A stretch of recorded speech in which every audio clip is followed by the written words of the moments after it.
Salut, bienvenue dans les balades MCO. Alors aujourd'hui, on est devant les bureaux du CEL, le syndicat des éditeurs de logiciels de loisirs. Donc on est dans la rue, mais dans quelques instants, on sera avec. Bye, Jean-Claude Larue.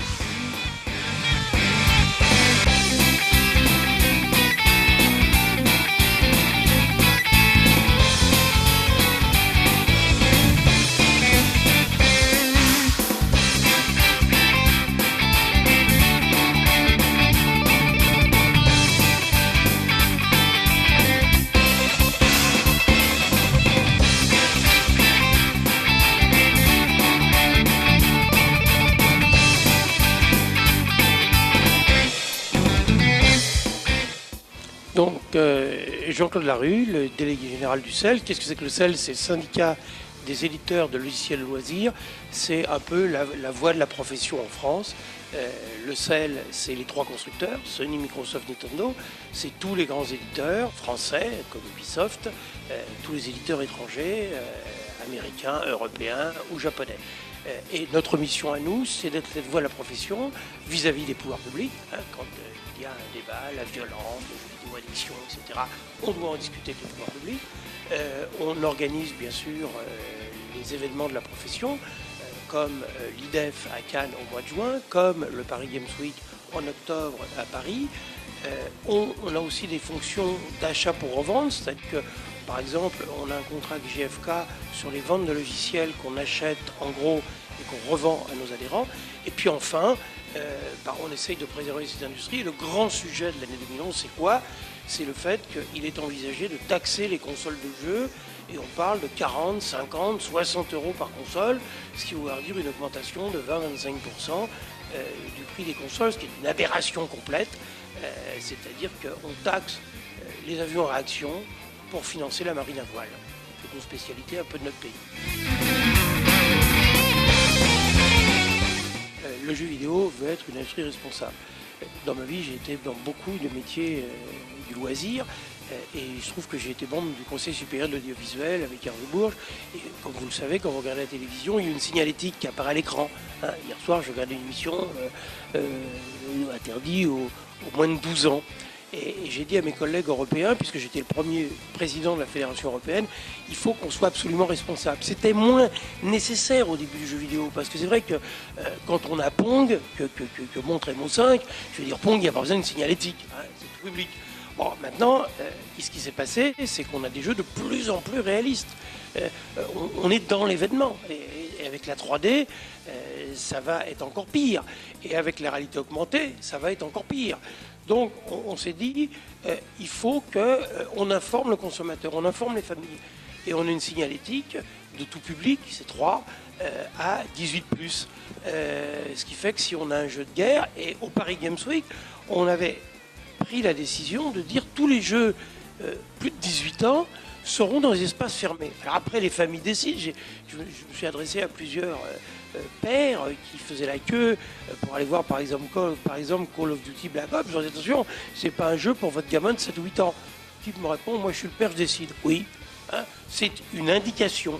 Mais il n'y a plus une famille aujourd'hui qui ne doit pas savoir ce qu'il rentre à l'intérieur de la famille. Et nous avons sur toutes les consoles de nouvelle génération un contrôle parental. Donc la famille responsable doit être attentive à ce que consomment les enfants. C'est une information, ce n'est pas une obligation, mais c'est une information, et aux parents de s'emparer de ces signalétiques pour dialoguer avec leurs enfants.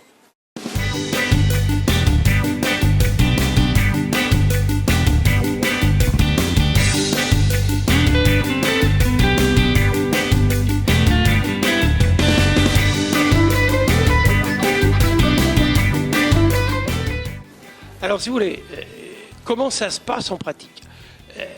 Quand on a décidé de créer PEGI, il fallait quelqu'un qui gère le système. Un jeu vidéo, comme vous le savez, c'est compliqué. On peut jouer 10 heures, 20 heures, 50 heures, 100 heures. C'est pas comme un clip, on regarde 3 minutes, c'est fini. Un film, on regarde 1h30, 2 heures, et puis c'est fini.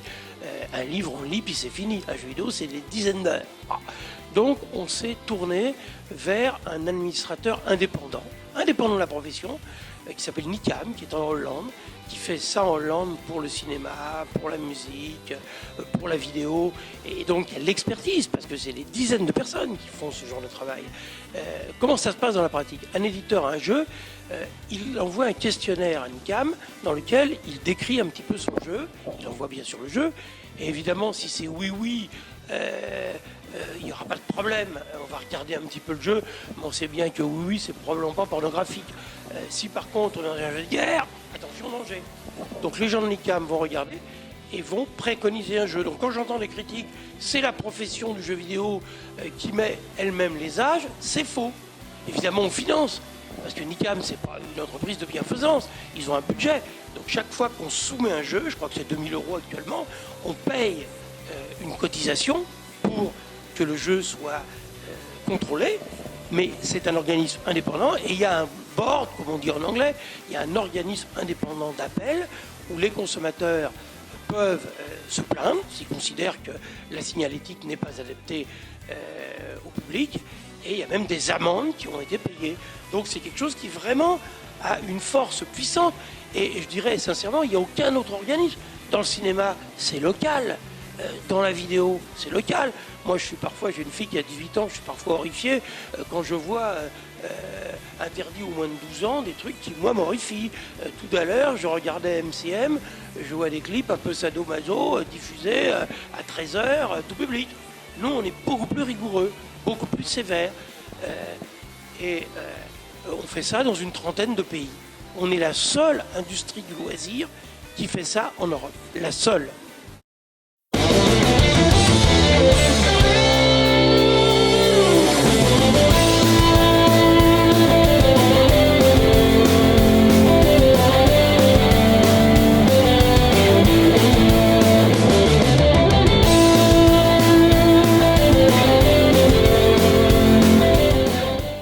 Moi, ma rencontre avec le jeu vidéo, c'est chez Philips. J'ai travaillé à l'époque chez Philips et puis j'avais une évolution de carrière et à un moment donné, comme j'avais été vice-président de Polygram, donc la musique, on m'a proposé de m'occuper du CDI.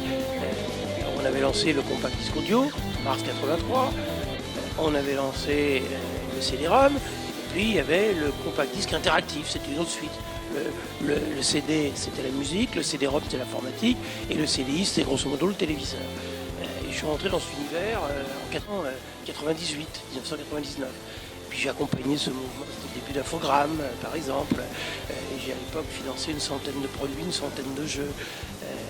Et d'ailleurs, pour la petite histoire, à l'époque, le grand débat, c'était de dire, il y avait le succès du Louvre, et c'était de faire, faut faire de l'éducatif, du culturel, c'est ça qui est important. Et moi, je sentais bien que c'était quelque part le jeu qui allait faire rentrer, qui allait être le cheval de Troie pour faire rentrer l'interactif. Donc avec Infogrames, on avait produit un titre qui s'appelait International Tennis Open, qui a marché du feu de Dieu. On était numéro 1 des ventes aux États-Unis sur CDI, il s'est vendu partout dans le monde. Et à l'époque, je me suis fait discuter en me disant pourquoi t'as fait un jeu de tennis, c'est pas la guerre, c'est pas violent, c'est du tennis. Pourquoi t'as fait un jeu de tennis, c'est pas du tout ça, c'est vraiment de l'éducatif, du culturel. Je chantais bien que c'était pas ça, mais les esprits n'étaient pas prêts à l'époque. Le grand succès de l'époque, c'était le Louvre. Et on pensait que ces technologies allaient permettre de se cultiver, de se former, de s'éduquer, d'apprendre, etc. Ils vont le permettre. Ils vont le permettre de plus en plus. Mais ce qui a été le cheval de Troie, ça a été le jeu, parce que le jeu, c'est universel et on a envie de jouer.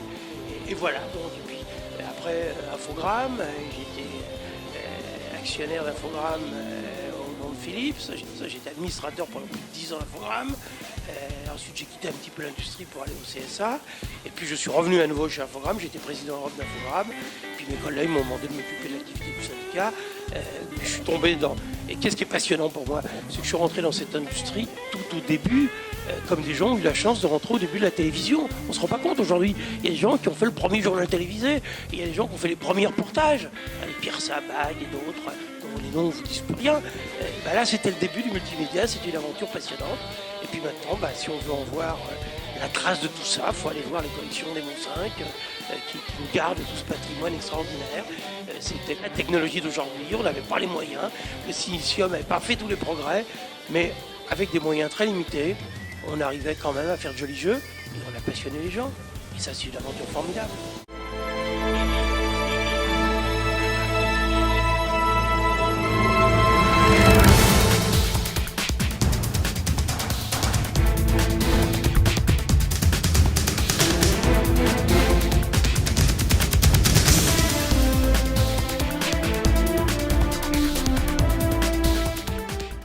cette année, si je me résume, bien sûr, les 3 constructeurs, la 3DS évidemment, la nouvelle console portable de Sony, la Xbox 360, Kinect, la Wii, la PS3 avec Move et tout ce qui va aller autour, tous les éditeurs évidemment, et puis la création française, les studios français, les écoles, tout ça autour, des conférences, bien sûr, le rétro gaming, notre histoire, comment ça s'est passé avec Emo 5 qui va nous faire une super exposition, j'en suis sûr, et très scénarisée de cette histoire, cette longue histoire du jeu vidéo, 20 ans, 25 ans, où il s'est passé beaucoup de choses, et vous allez voir. Et puis, c'est sur mon bureau, je ne vais pas encore signer, mais c'est tout proche, une grande finale internationale de compétition de sport électronique. Donc vous voyez, il y en aura vraiment pour tous les goûts. Puis on va garder le quartier chaud, il faut qu'on se fasse plaisir. Tous les jours, on regarde le journal télévisé, on lit les journaux, on est sur Internet, bon, c'est un peu morose. Alors on doit se faire du fun. Donc 21, 22, 23, 24, 25 octobre 2011, Hall 3, porte de Versailles, réservez vos places, vous allez voir, on ne va pas s'ennuyer.